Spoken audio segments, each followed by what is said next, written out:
Man, I was having a great cruise, but now Holland America is really trying to upset me. Look at this crap. Yeah, they got the luggage mats out. Last day. 23 days later. Time to go. Cruise news and my views. Let's talk about it.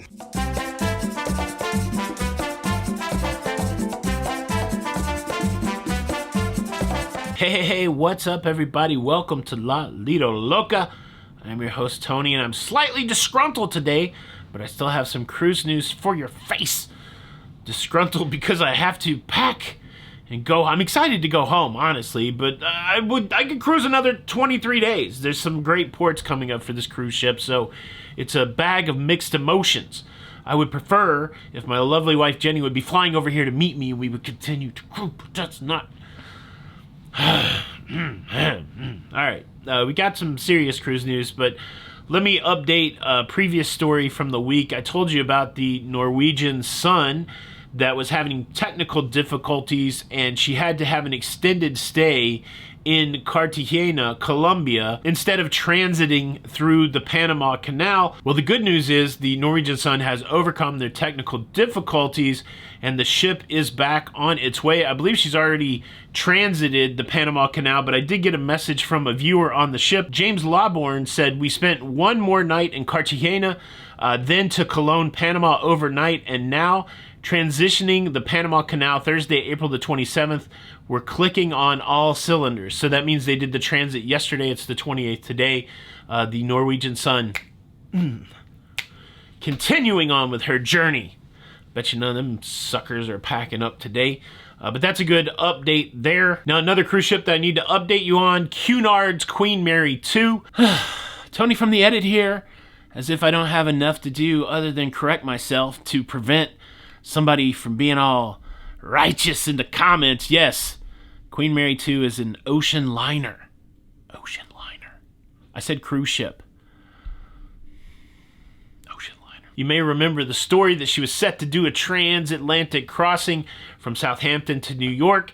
When passengers arrived, they were notified that there was mechanical issues with the ship and that their cruise would be canceled. That transatlantic would not happen. And well, now apparently the repairs have been made to that ship, and so Cunard has a few free days before they have to resume their schedule. So they've created a new cruise in honor of the coronation of the king, King Charles. Is that what his name's going to be? King Charles, King Chuck, King Charles.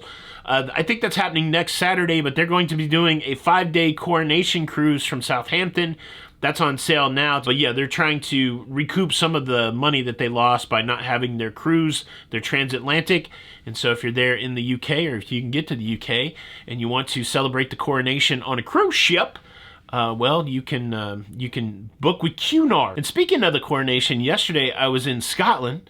I was in Edinburgh, Scotland. I was at the Edinburgh Castle, and they have a whole display of the Scottish crown jewels that you can go look at normally, but you could not look at them yesterday. It was closed for some reason, and the speculation is the reason you could not see the display of the crown jewels at Edinburgh Castle yesterday is because that collection houses the Stone of Scone. Now, the Stone of Scone, that is what the monarchs have been sitting on for the British coronation for years. This is what they set the person on when they do the coronation. This is what sets beneath the person being crowned. It's a Scottish stone, but it used to be housed with the crown jewels in London.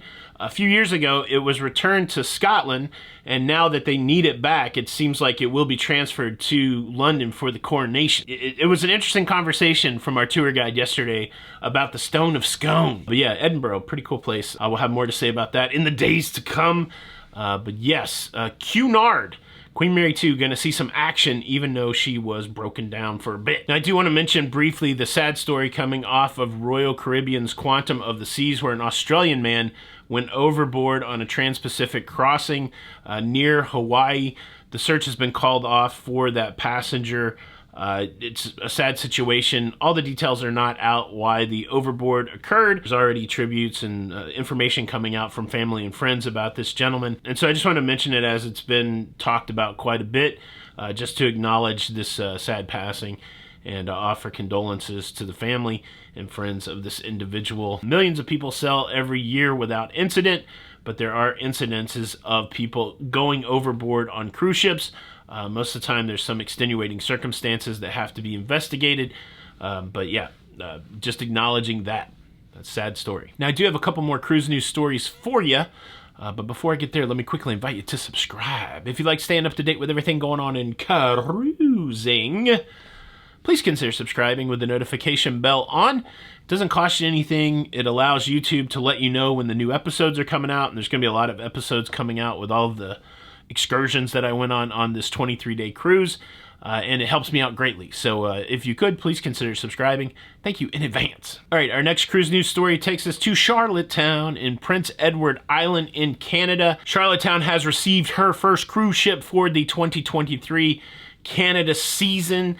It is the Holland America MS Zandam, which I'm sure they're going to make people get off at the end of the cruise. Can you believe that?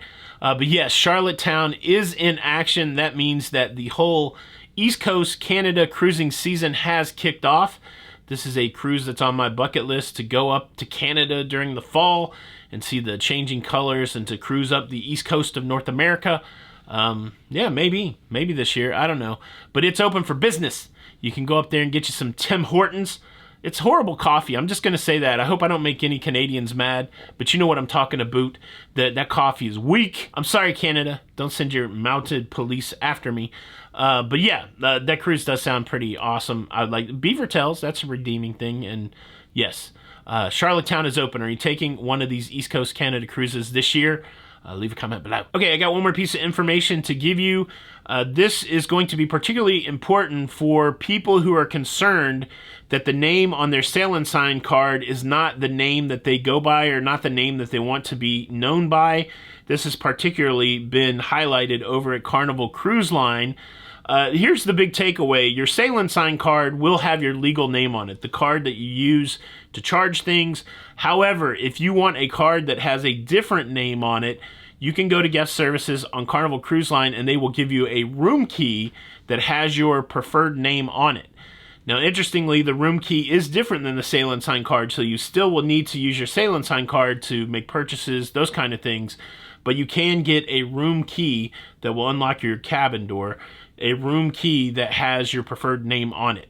And I know that's a concern for some out there, and so obviously there's a whole broader conversation with opinions on both sides. We don't have to get into that, but I just want to put that piece of information out there for people that have that concern. At least with Carnival Cruise Line, there's something that you can do if you want identification, ship identification, room key with a different name on it. All right, here's what the sea looks like today on the North Sea heading back to Amsterdam. And that's it. I got to pull the suitcases out and pack. Gosh, I'm loving and hating you, Holland America, right at the same time. It's not your fault that my cruise is over, Holland America, to be fair. But still, I have to vent my anger somewhere. All right. Tony for La Lido Loca. Until the next time, we'll see you on the Lido. Bye.